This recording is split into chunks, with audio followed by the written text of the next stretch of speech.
His swimming technique was exceptional. He was taught well. He's a beautiful swimmer.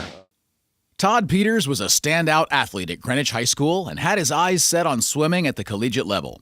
At first, the Riverside, Connecticut native wasn't sure which school would fit, but a chance visit by hometown legend and Gettysburg assistant coach Cammie Raleigh helped sway his decision. Todd was an amazing athlete. In high school, he was an All-American water polo player. I think he was an All-American golfer. In fact, he was Male Athlete of the Year at Greenwich High School, which is quite an accomplishment. I mean, some others were like Steve Young. And Cammie went to the same high school, and he was an exceptional athlete. But I think he could have gone and played water polo, Division I. But I think this was the type of environment he was looking for. And I think it did help that Cammie came from the same hometown, and it worked out nicely, but Todd was Cammie's boy.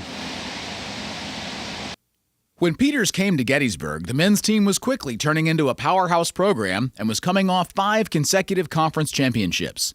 Competing alongside the likes of All-American Matt McKenna and conference champs Joe Carver and Hugo Stevzik, Peters rose to the challenge and quickly emerged as a dominant force. In his freshman season of 1994-95, he claimed 5 conference titles, including the 50-yard freestyle and the 100-yard freestyle in conference record time. Peters finished just behind teammate Joe Carver for Outstanding Performer of the Meet, and Gettysburg rolled to the team championship. In sports, and especially in swimming, you need to have people at your level and competitive day in, day out in practice. You just can't wait until you're swimming another team.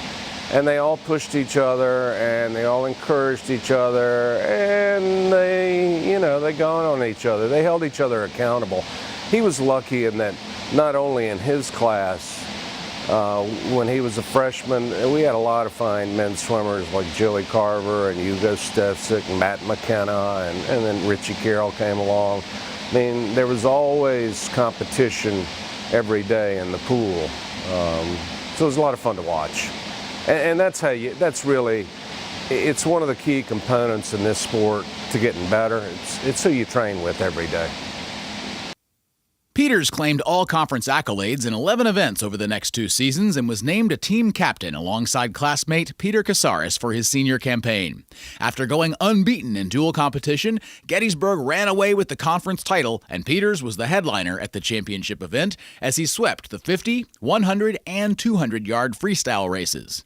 He was named the Outstanding Performer of the Meet and was headed to the NCAA Division III championships alongside Casares, junior Rich Carroll, and freshman David Levine. The quartet picked up All-America honors in 3 relay events, which placed the team 12th in the country overall, its highest finish ever. Certainly his senior year, his conference meet at the senior year where he won all 3 of his individual events, and the relays he was on were very successful and went on to NCAAs and were very successful there.